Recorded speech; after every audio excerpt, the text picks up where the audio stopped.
Ashley Church, property commentator, welcoming him back onto the platform. Good afternoon, Ashley. G'day, Leah. How are you? Well, I'm good. I am good. I love the words though. Bish uses buckets of land, floods of new houses. He was very excited. Let's start with one change, Ashley, and we'll kind of work through them.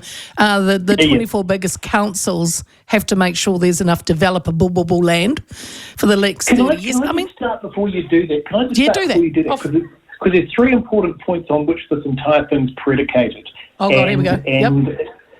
So the first one is it's predicated on the view that we've got a shortage of houses, and he talks about that a lot. It's a mantra term, and all power to him.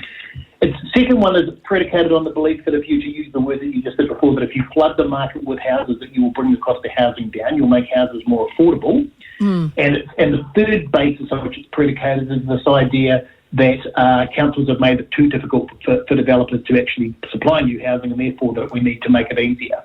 Now, I agree with that last one. I think that last one's fair enough, but I have to say that the enthusiasm he's bringing to this role is actually quite invigorating, because given what we've had over the previous 6 years. So I'll give him marks for that. Not entirely sure I agree with them with regard to bringing houses prices down, because that's done by the cost of money. You and I have talked about that before. Yeah. And I don't agree with them, and it doesn't matter what I think, but I don't agree with them that supply is an issue. However, within the context of what he's trying to do, this is not a bad suite of proposals. But that first one, the one about the Tier 1 and the Tier 2 councils that you were just going to ask, that's interesting, because this is this idea that basically what he's saying is that councils at the moment only have to provide zoning for 3 years of development.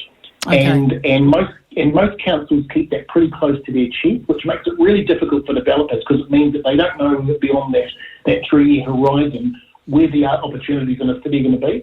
This proposal says that's got to be 30 years. And I think that's a good thing.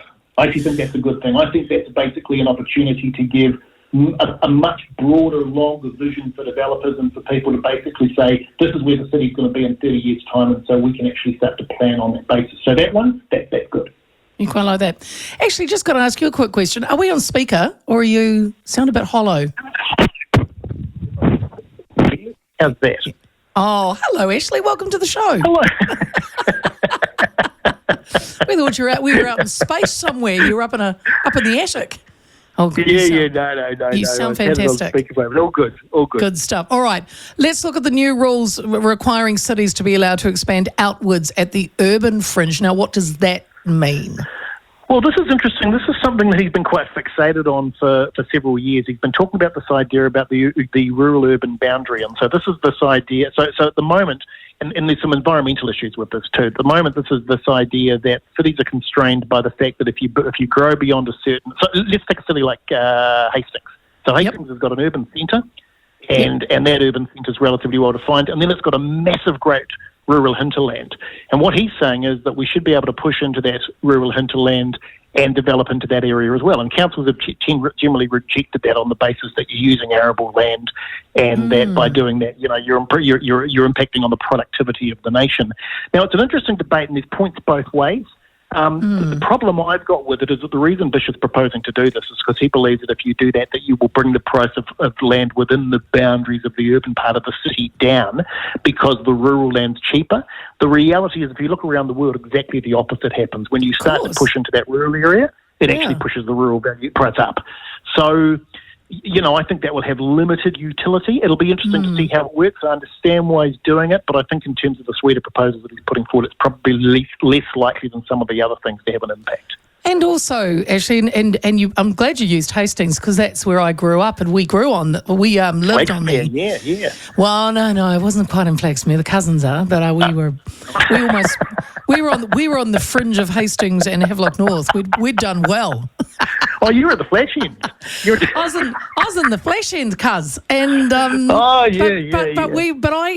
know it very well. And you talked about arable land, and when the Hawke's Bay is a fruit bowl in New Zealand. People do, when they hear this, that we could be pushing out into the urban fringe, people think of Pukekohe. You look at Pukekohe and the fringe of Auckland, and it's got some of the best growing land, and there's houses popping up around fields. So I don't know about that one too. I mean, surely you wouldn't house over some of the best growing land. It's interesting. It's a constant tension, and I don't think it's an unhealthy tension for a country to have. But you constantly there's a tension between the need to grow your cities and the need to protect your productive land. And as long as you've got environmentalists on one side and people who want growth on the other, that tension's always going to be there, and it's good. I think the main message here. Look, one of the big things that comes out of this is he clearly doesn't trust councils, I think with some validity. I think councils, for whatever reason, over the last, not all of them, there's some really good ones around the country, but as a general rule, councils around the country over the last 50 years have actually not served their communities well with this stuff. So he's wanting to make it actually more enabling so that people can develop.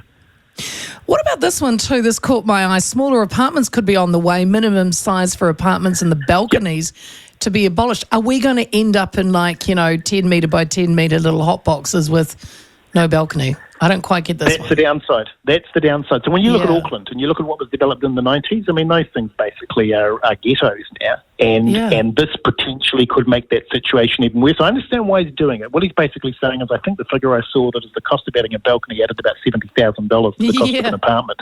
Yeah. And so what he's saying is, hey, if you can take some of those peripheral costs out, you can bring the cost of those apartments down, and that makes it easier for people to afford them. I get that. I understand that completely. The problem is the long-term consequence of that is you end up with these really ugly dwellings. So again, it's the balance between affordability and development versus aesthetics and what a city looks like over the long term. And that's one of the ones where I think there's going to be some unintended consequences that we won't necessarily appreciate. And also the long term of people living in places like that.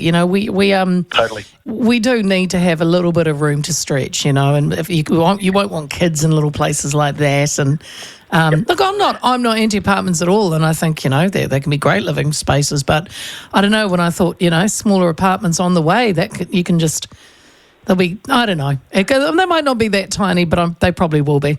They will be simply by dint of the fact that there's not going to be a minimum anymore. That's so you will get developers saying, hey, we can build 150 square metres or less. Yeah. And that's it's like going into a French hotel room, where there's basically a bed and a wall on each side. How many French hotels have you been in?